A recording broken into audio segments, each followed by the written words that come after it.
I would like to welcome on stage today NASA's Chief Scientist, Jim Green.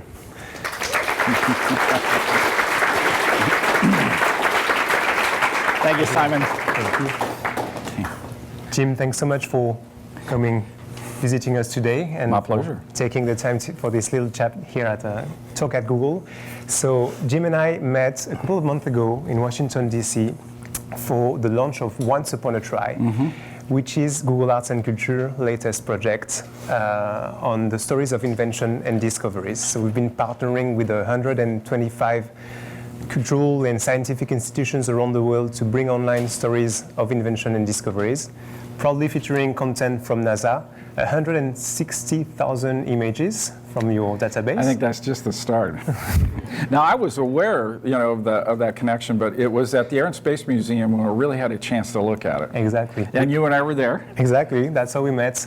And we met because we presented, and I'll show the attendance a little bit what it looks like, a special experiment that our engineers developed based on NASA's database. So on top of the 21 beautiful online exhibitions that you can find on arts and culture, our engineers also took up the challenge to try and think of the way applying machine learning could help organize a little bit this large archive. So this is just an attempt and an experiment. But you can see here how using machine learning, they've been able to group all these images spatially and have the different concepts being connected and related to each other. So we were presenting this to the attendants, and I was showcasing a little bit how it works, how you can click on a concept, discover all the images related to these concepts, and then kind of deep dive, add more concepts. So for example, from astronauts, then cross with the concept of the ISS, and you can even go even further and look at a spacewalk. And by doing so, we realized that you were able to comment on pretty much every one of these images. And well, it did what it was supposed to do. It really sparked my interest. Yeah. As we know, a picture is more than 1,000 words, and so the background and what was happening and the era that these images are made are really all about the history of NASA over these last 60 years, and so I really enjoyed it. I had a great time. Yeah, and so that's why we wanted to have you here, because at Google Arts and Culture, that was our first project around space. But we wanted to make sure space invention and discoveries. Usually we deal with museums. I'm not personally a scientist or super versed in the topic, but I know in the room we have a lot of people, engineers that are interested, not only engineers, but a lot of different jobs and missions at Google. And I wanted to make sure that you could also share these stories with everybody today. So we'll have a lot of time at the end of this conversation for you to ask your question to Jim and hopefully spark an interesting conversation. Absolutely. Taking a step back, Jim, again, we have a lot of interesting profiles at Google, but few of them are actually rocket scientists. What does it mean to be NASA's chief scientist? What does it entail? Well, my job is independent science advisor to the administrator. So that's Jim Bridenstine. And so I look over all the science activities that's going on in NASA. And as a steward of our strategic plan, I really want to make sure that NASA is not doing just good science, but the top science, answering transformational questions that will change the way we view the origin of the Earth, the Moon, life, the things that NASA is pursuing. So that's really exciting.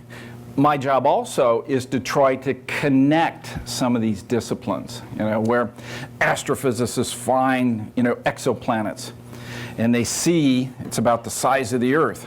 They make the mistake of saying, oh, we found an Earth-like planet. No, they found an Earth-sized planet.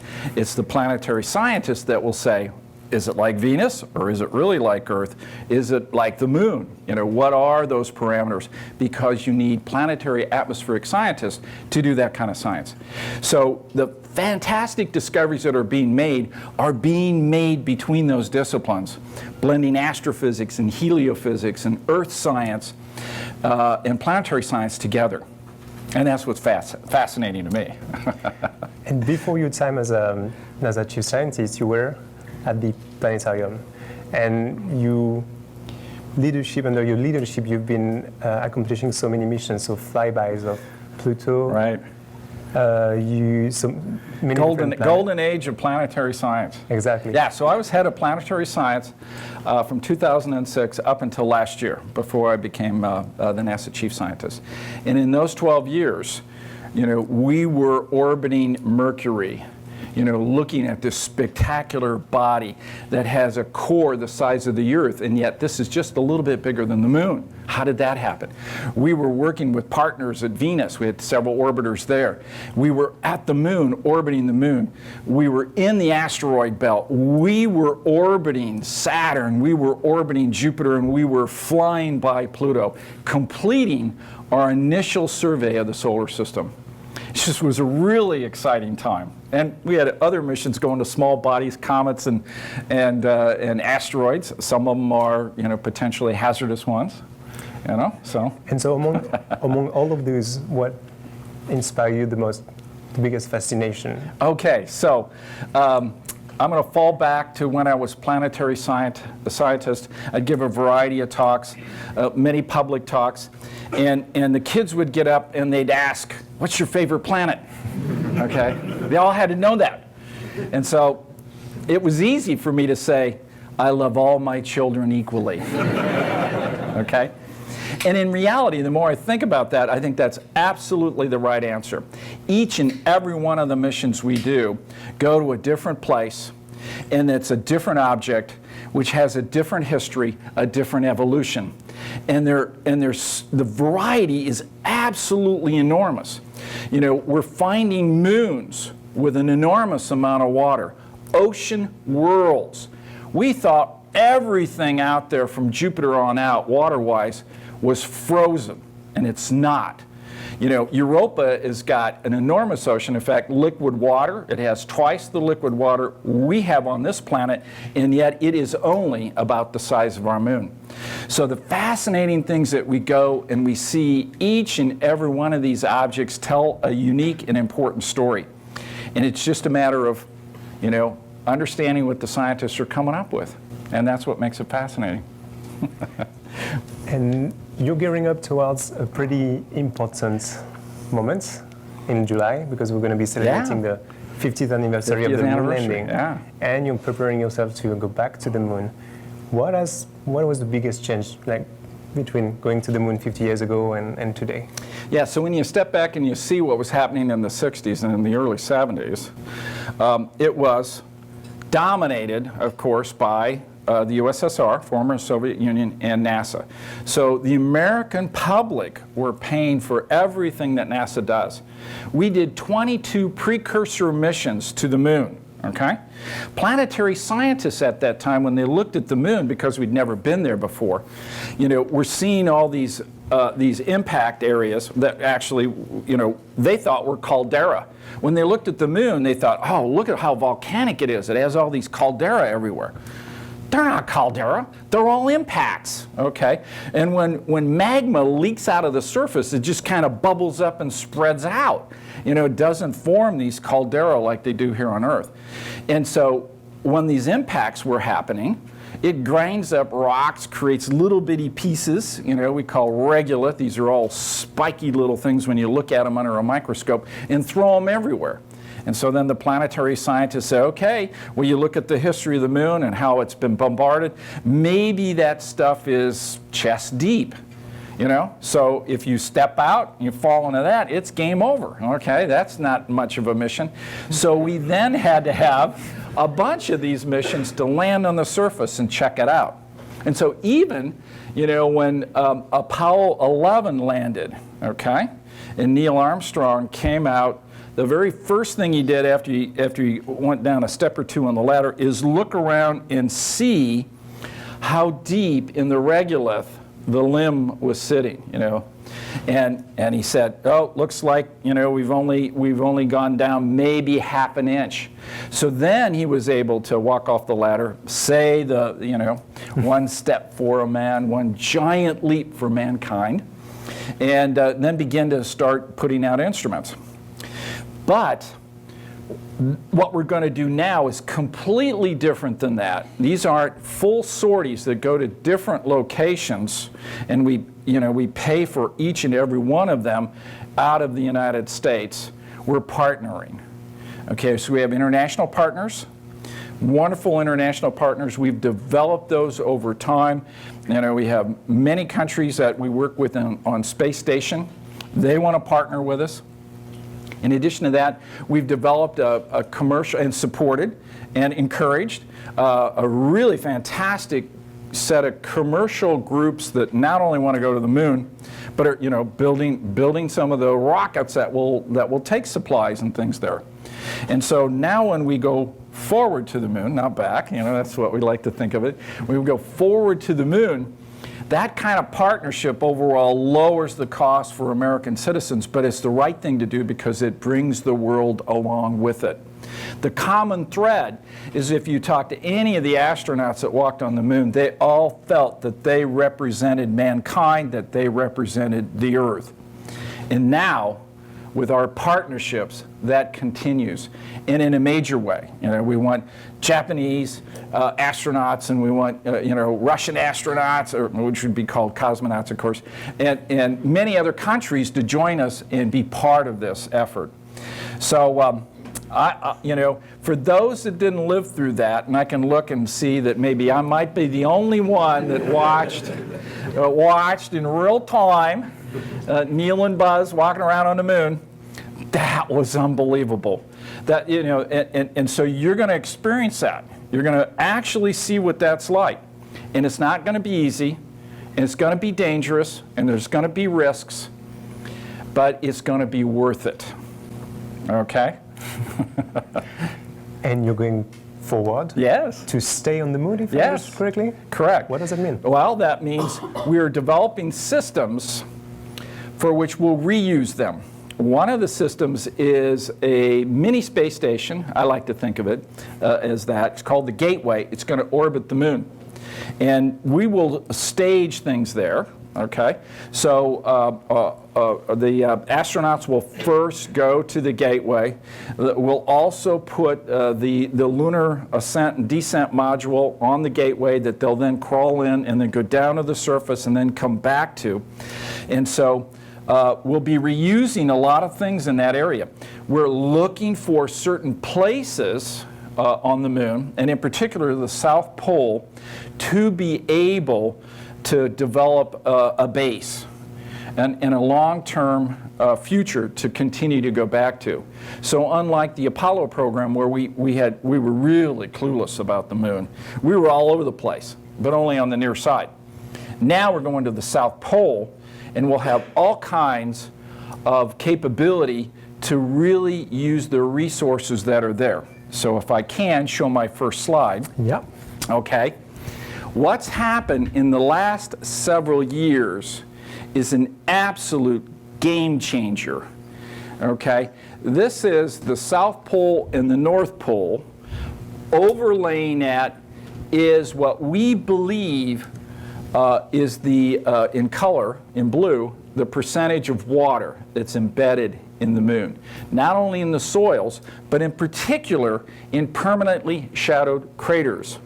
Okay, so indeed as the moon goes around the Earth, okay, it has light and dark areas, day and night that go around the moon. And the far side of the moon is not just the dark side. It also looks like the near side in terms of its illumination. So you got to remember that.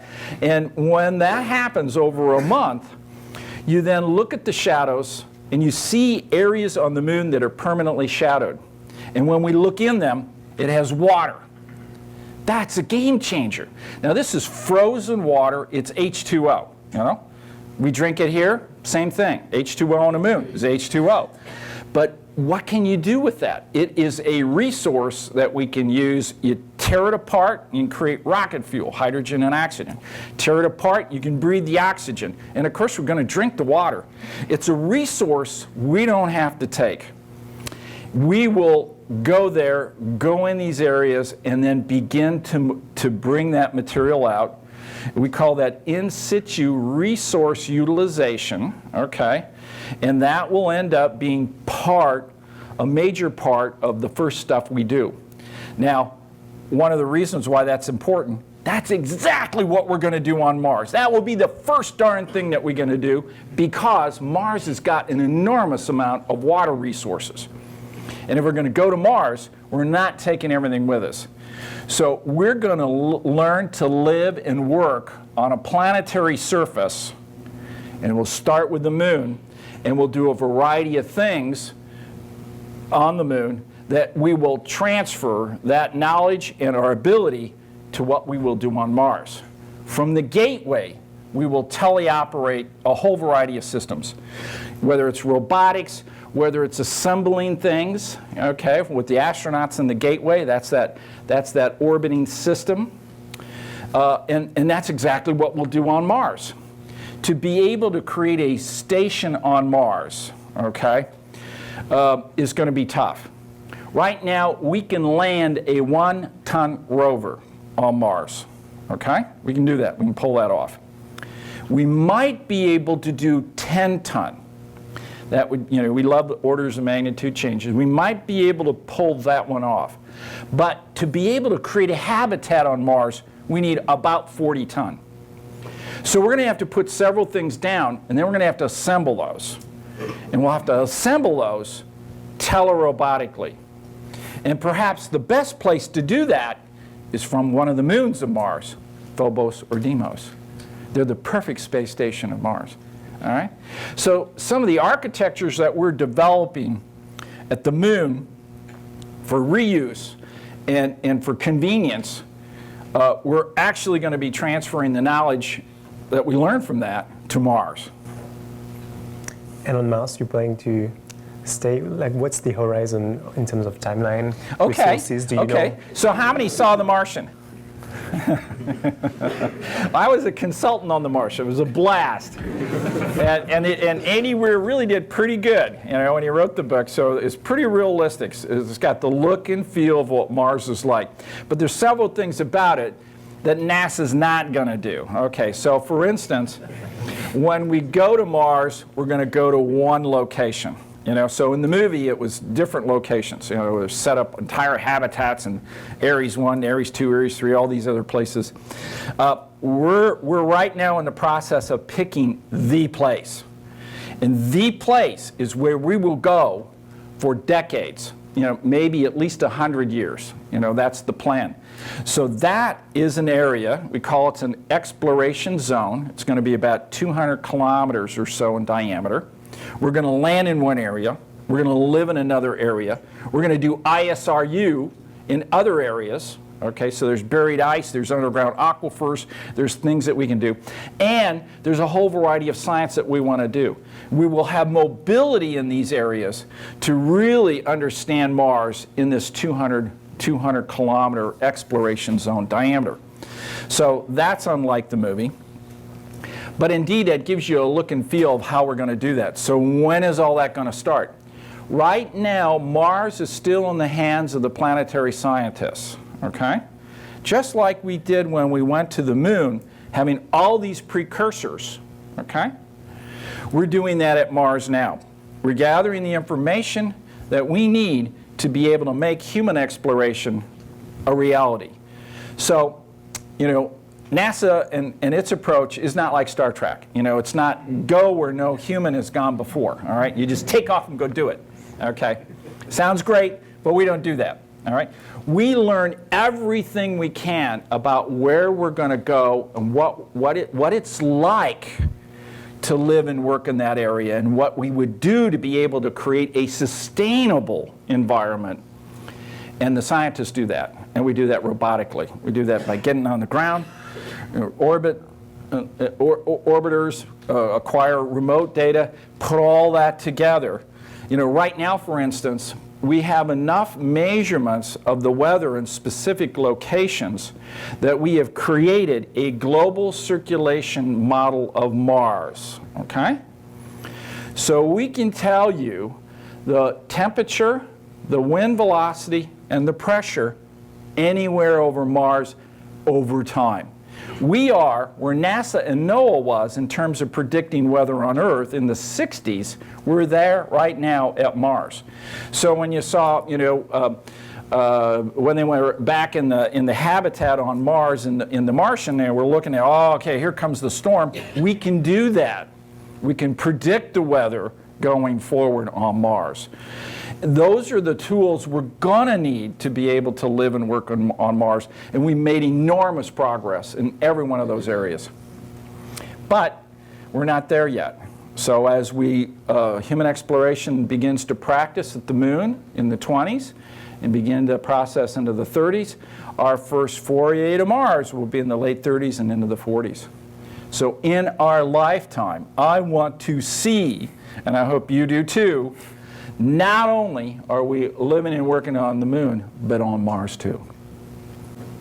And what would be the technical or technological limitation at the moment that is the most slowing you down, or something you're hoping to unlock? Okay, so right now, we have done a number of major things. We've been developing a variety of systems for quite a while, and so they're really becoming quite mature. Now, of course, what the current administration wants us to do is they want boots on the moon, the first woman and the next man on the South Pole by 2024. Okay, we want that too. That enables us to pull these systems together that are all quite mature and getting there to be able to make it. But there are a couple things that are what we call on the critical path. Those things that absolutely are, not really part of along far enough that they can easily get plugged in. And one of them is indeed the lander that goes down to the surface. So we have some initial design, some initial thoughts, but we're going to have to rapidly make some tough decisions on that and be able then within another year and a half to start cutting metal to make that happen if we're going to make it by 2024. So that's on the critical path, the lander. I think everything else is looking great. Everything else is looking great. We can do this. And you're going to be partnering with more and more commercial entities. Yeah. You were also mentioning the fact that the work you're doing is also impacting science beyond NASA, and could you talk a bit more about that? Indeed. So, NASA and its partners have been on space station. As I look out over the audience, there's been a human on space station your whole lifetime, okay? So for the last 20 years, we've had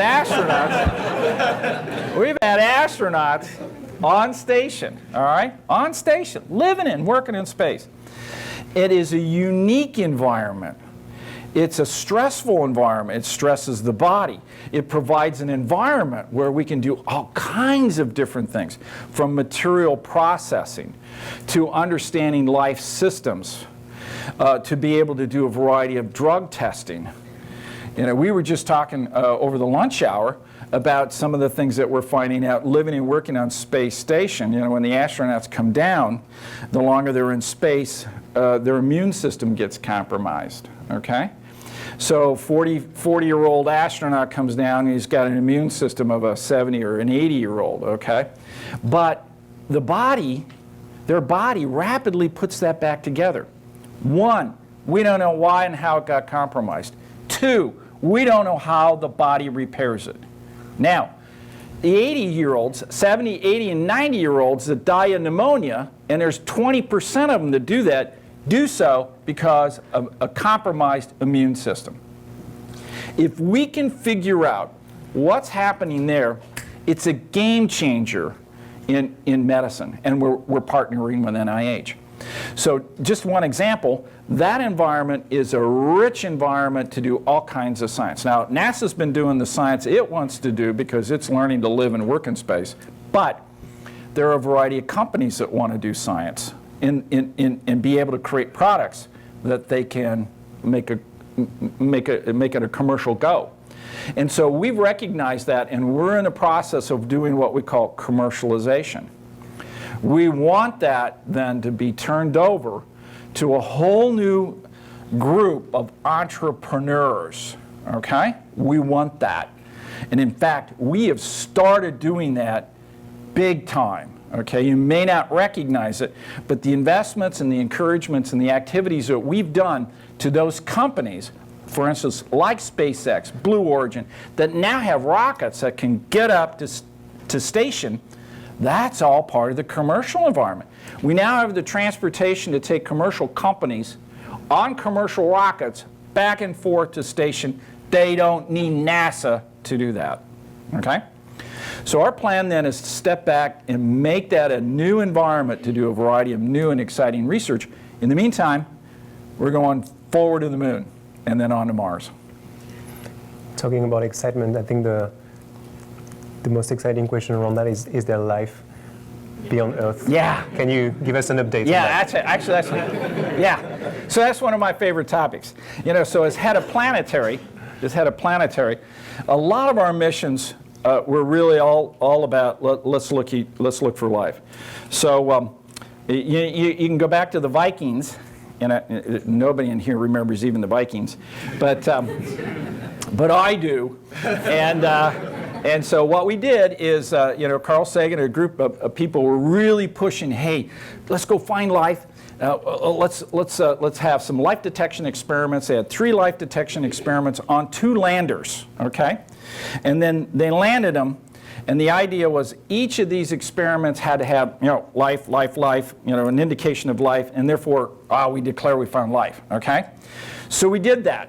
In one experiment said, okay, that sort of was looking like a reaction that, you know, where life can participate in. The other 2 were duds, in terms of making that pronouncement.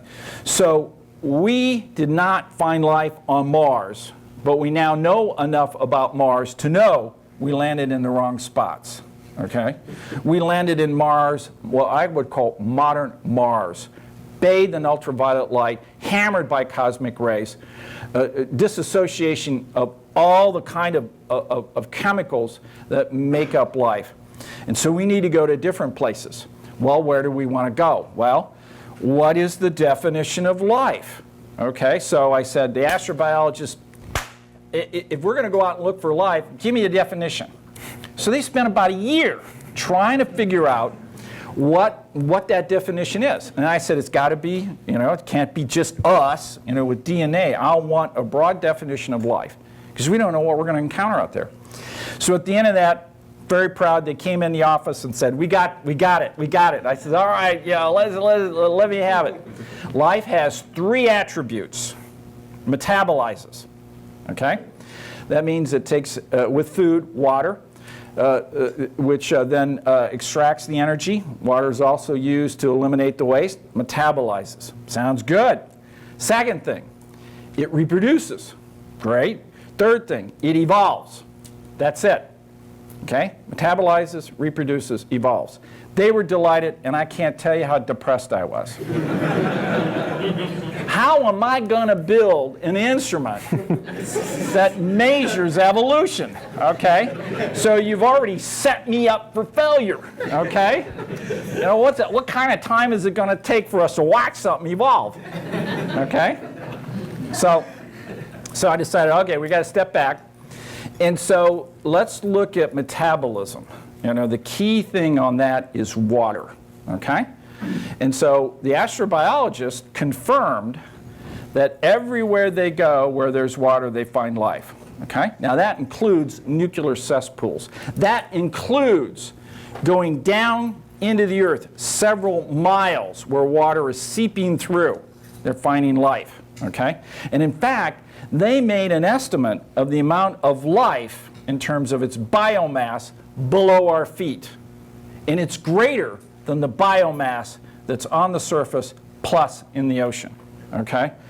Our biosphere has got a hold of this earth. Okay? And it is strong. All right? So the water then ends up being the start of follow the water.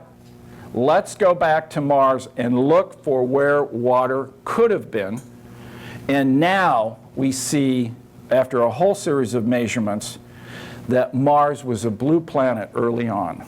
Okay? Looked like Earth in the first 500-600 million years. All right? 2/3 of the northern hemisphere was underwater.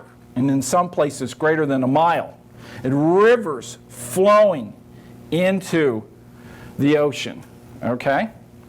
Where Curiosity is sitting, Gale Crater, is on the ancient shoreline where a crater happened and created this large hole in the ground for which the ocean poured over the rim and filtered into the crater, leaving deposits all over the ground, sediments. The water was moving so rapidly, the rocks and the pebbles became round, just like they are in streams, as they are moved through the crater. All right? We are, with Curiosity, in the right place to investigate what Mars was like early on, and it was fabulous. If we were there at the time that water is, you could drink it, okay? And if we brought microbes with us, not only would they live and survive, they would reproduce, and they certainly would evolve, okay? So following the water, it turns out to be the key. And then we had some roadblocks, okay? The roadblocks are, a lot of planetary scientists said that, well, beyond Jupiter, you know, it's all ice. We got a lot of water out there, but it's all ice. And we found out that was wrong too. The ocean worlds that I talked about earlier. It turns out the solar system is really a soggy place. There's water all over the place, all right? So the probability or the opportunity of supporting life is really great. All right? And now we also are finding places that are really bizarre, you know, like Titan. Titan is a beautiful moon of Saturn, okay? Has a hefty atmosphere, mostly nitrogen, like ours, okay? It has trace gases of methane and argon and a whole bunch of other stuff, okay? And it's got liquid on its surface. Okay, not only in the northern pole area, but also in the southern pole area. Now, it turns out that's not water, it's methane. It's liquid methane. Titan is so far out that the temperature changes over a year are such that methane then goes through a cycle. It evaporates off the lake, it gets transported, it rains, and it creates new lakes elsewhere. Okay, and some of these lakes are more than 200 meters deep, and they're bigger than our own Black Sea, all right? And there's hydrocarbons, there's all the right kind of stuff all over Titan. So if you think about changing the water to a new liquid, and that liquid is methane, Titan also gives us a thought about, wow, if there's life completely different than us, let's go to Titan and find it, all right? So our solar system has really a rich set of stuff for us to be looking at, and we're really getting close to making some declarations, okay? I would say in the next 10 years, we're going to be able to answer the question, are we alone? Now, you're going to ask me, so I'll just tell you. What do I think? I think we're going to find life in our solar system first. And that's going to also, over the next couple decades, really spur us on with the astrophysicists finding more and more exoplanets to find life there. Now, what's really great about that is a discovery that was made just a couple years ago of TRAPPIST-1. Okay, TRAPPIST-1 is a dimmer star than ours. It's a dwarf star. And we found 7 planets, 7 terrestrial planets. And some were in areas where the heat from that star was just right, and perhaps if they had the right atmospheres, they could have life. The problem is the star is so small and the planets are so close, they're all tidally locked.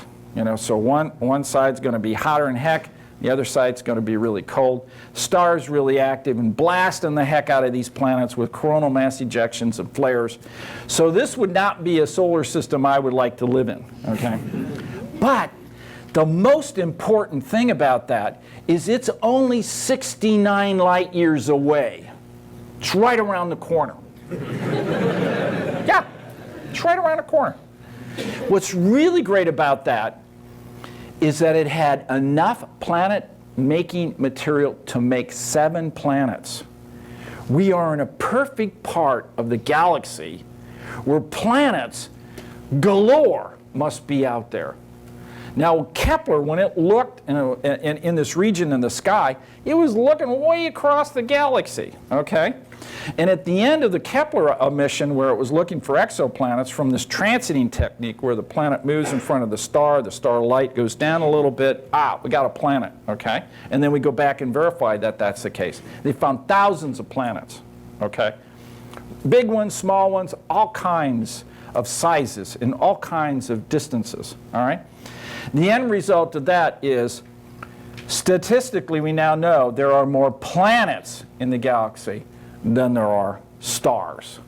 And in this area of the galaxy, we've got everything we need, I think, to be able to find planets that are Earth-like.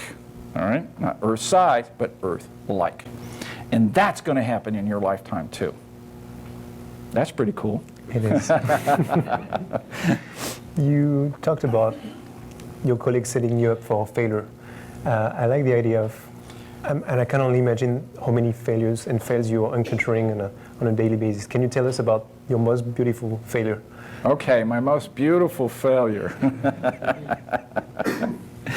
Gee, do I really want to say this? I'll talk about it. Yeah, so we all learn from our failures. Okay, you know, even as a young scientist, as I was writing papers, I'd written a paper that I just couldn't get ever past the referee, and I always thought it was a great paper, and they were just crapping all over it, and it was never going to get published. You know, and those are really tough things to happen.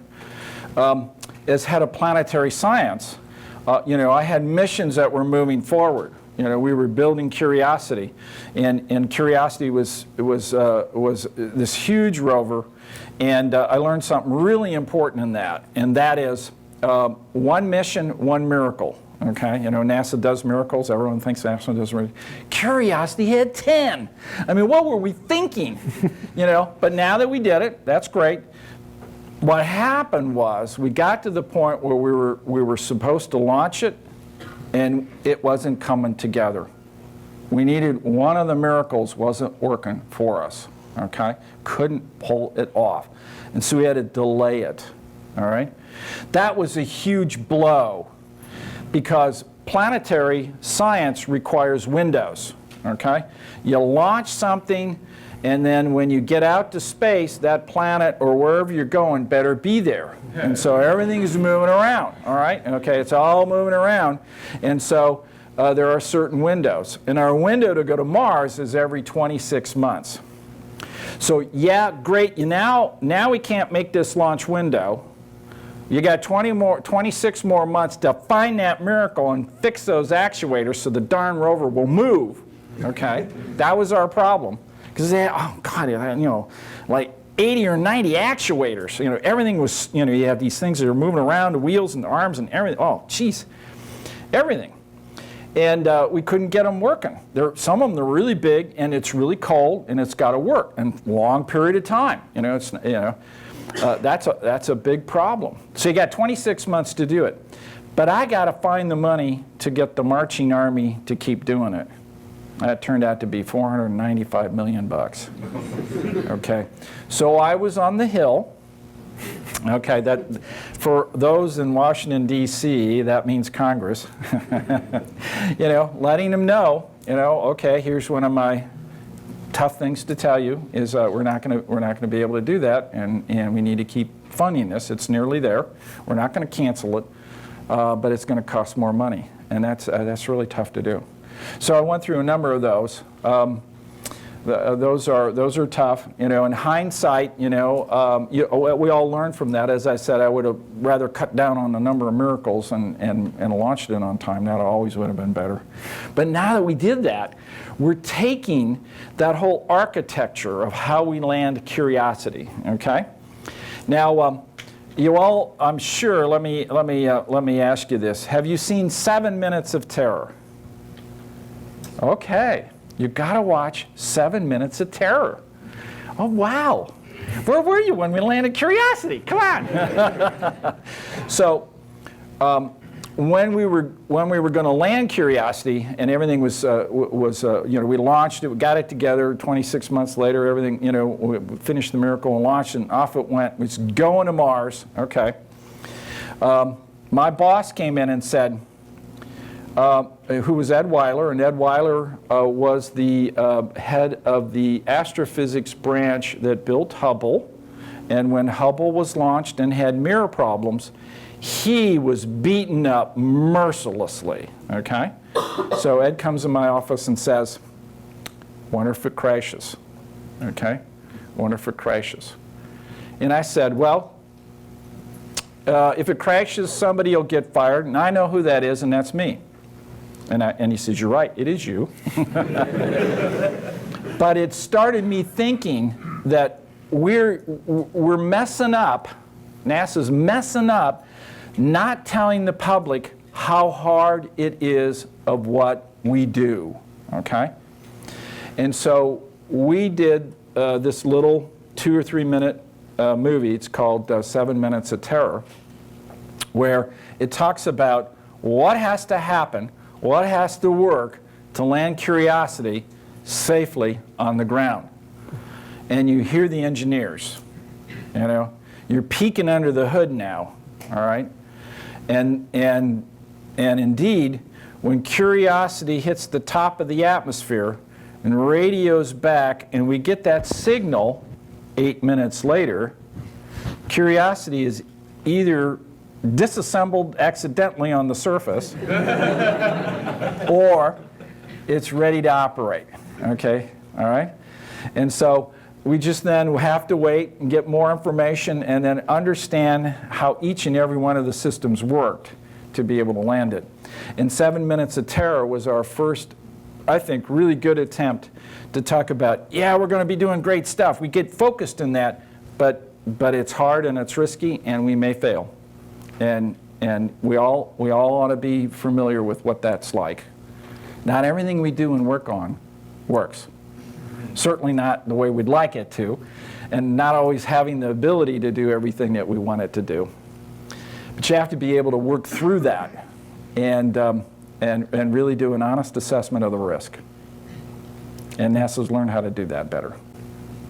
Thank you. I have 1,000 more questions, but I promise to open it up to the room. So we have a microphone, and yes. we have a couple of questions. Sorry. You're the moderator. No, definitely. Oh, okay, yeah, go on up to the mic. Yeah, Yep. I think. Good. Don't be shy. This is NASA sitting here. Okay, I'll open the secret files. There they are, okay. There's the secret files. So what really happened in Roswell, New Mexico? No. So over the last, say, 5 years, Google's really pushed machine learning forward, in particular in image processing. Mm-hmm. Is NASA being able to take advantage of any of those innovations that have come out of those fields? Yes and no.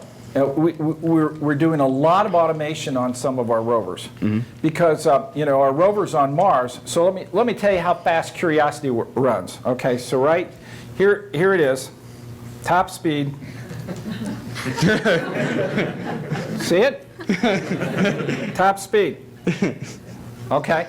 Why is it that way? Well, because we don't want it to fall into a crater because it's full of dust and we couldn't see it, like Spirit happened. And in the meantime, it's collecting from its 17 cameras all kinds of information and trying to figure out the best route. Now, we've given it a direction, okay, and we expect it to go, but as it's moving along, the wheels could start to spin. We got to note that, and then indeed, when that stuff happens, we send back, we're dead, so we're stopped dead. Somebody in the control room tell us what we need to do next. So we're trying to automate a lot of the mobility on the rovers. We actually started this with Spirit and Opportunity, and it's grown significantly with Curiosity. Right now, in one day, we can go 120 meters. Okay. Now the rover we're building right now, which looks like Curiosity, but it's a completely different set of instruments. Okay. And will be landed in the same way. Okay. So we'll still have 7 minutes of terror. It will go faster. It will go actually an order of magnitude faster. So it will go like this. Okay, top speed. But it will have that mobility, and therefore it'll have much more intelligence to bring that stuff in and see what's going on. Now, you've got to know that we want more artificial intelligence in our spacecraft, all right? The Voyagers, are leaving the solar system. They're out there at 140 astronomical units, where an astronomical unit 1 is between Earth and the Sun. That's 1 AU.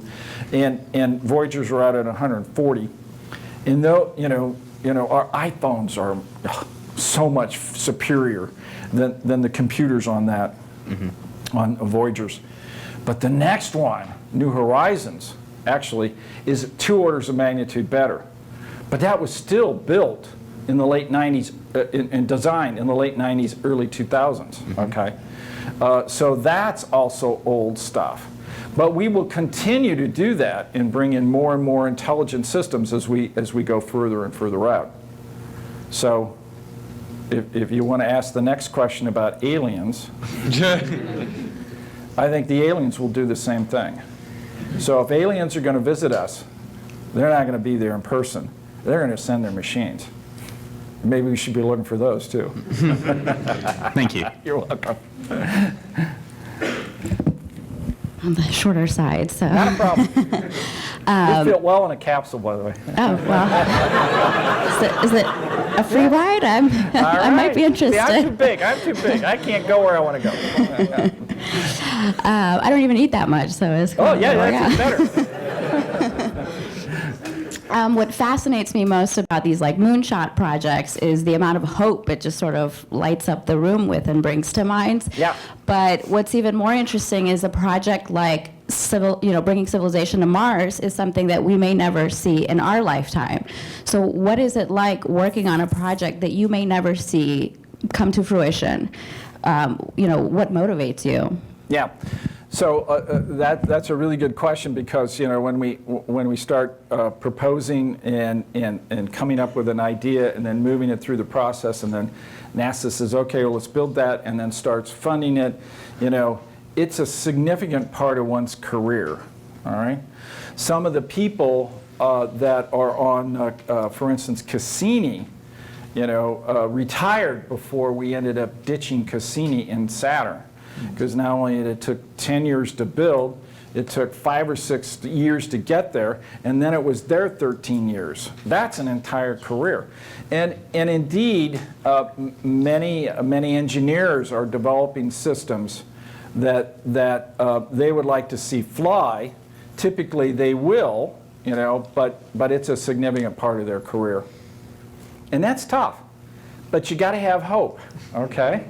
I think what it is the vision. We are the first species on this planet that have the ability to leave it, right? The solar system is mankind's. Let's take it, right? All right. Is that a motivator?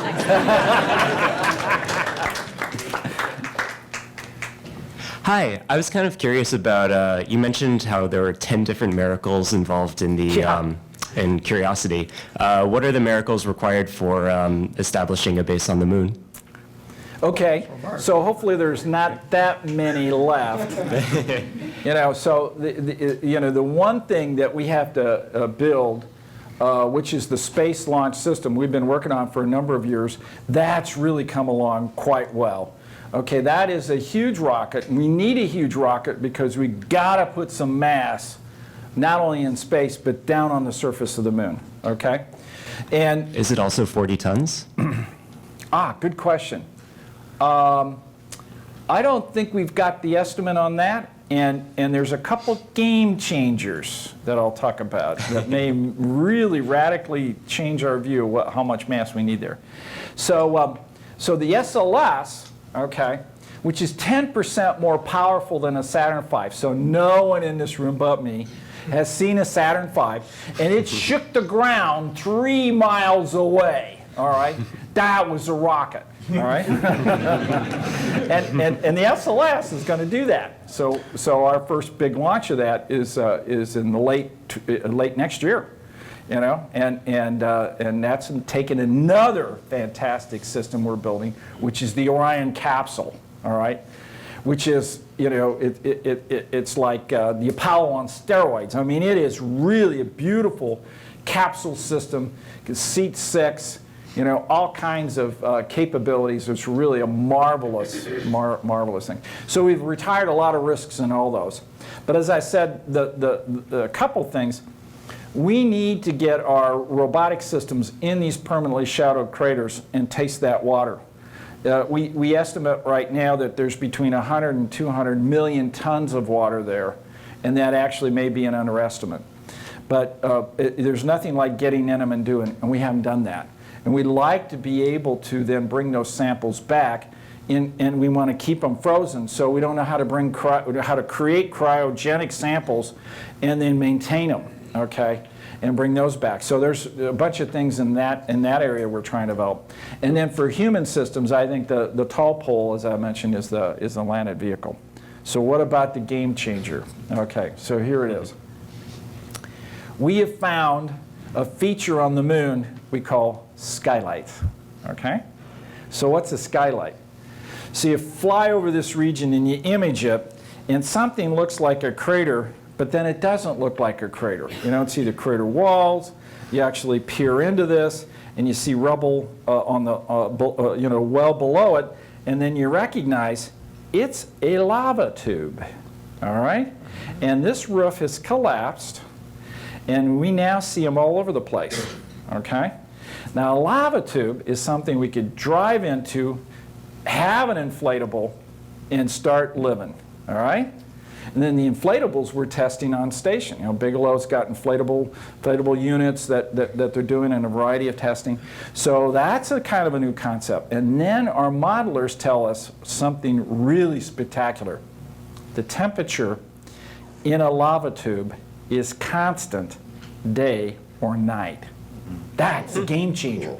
So if you're developing a power system that can create a habitat at a certain livable temperature, when the temperature outside is 200 or 300 degrees change over a day-night cycle, that's tough. But if you go in a lava tube and the temperature indeed is the same, then you know what you have to do. You know what that difference is, and it's always the same. So that could be a game changer. So we're actually looking for lava tubes all over these areas. We may not find any, but we'd like to hope we could find one. And then we'd probably concentrate on being able to go in one. Right. Thank you very much. Yeah, one other thing. We're finding them on Mars, too. Yeah. Cool. Yeah. So that's kind of a game changer, because they probably have water in them. And if they got water, they may have microbial life just coating the tube. Man, wouldn't that be neat? I think we have time for one last question. Oh, no, come on. What are you doing? Thanks so much for being here. My pleasure. You talked a little bit before about the commercial partnerships. Yeah. And that was something really interesting watching the Crew Dragon launch from a few months ago. Was cutting back and forth between SpaceX headquarters and NASA headquarters.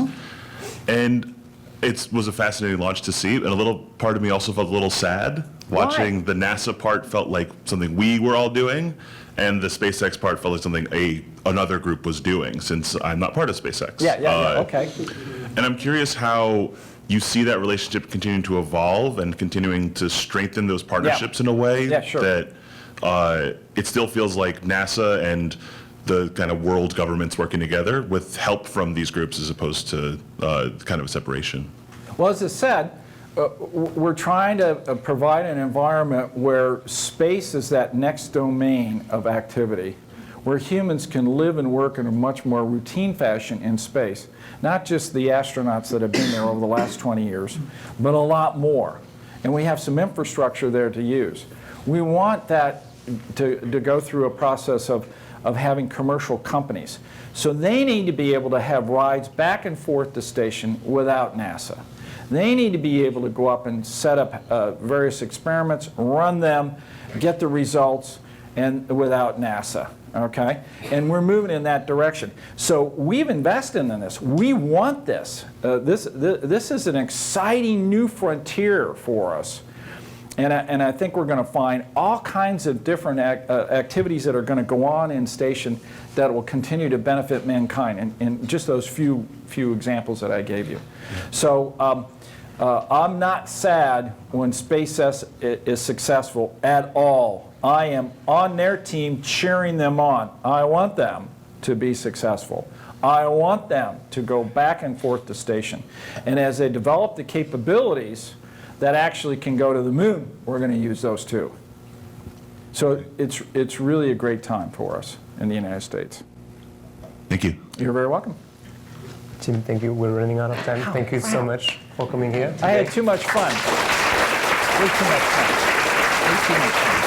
Come back anytime. Bye.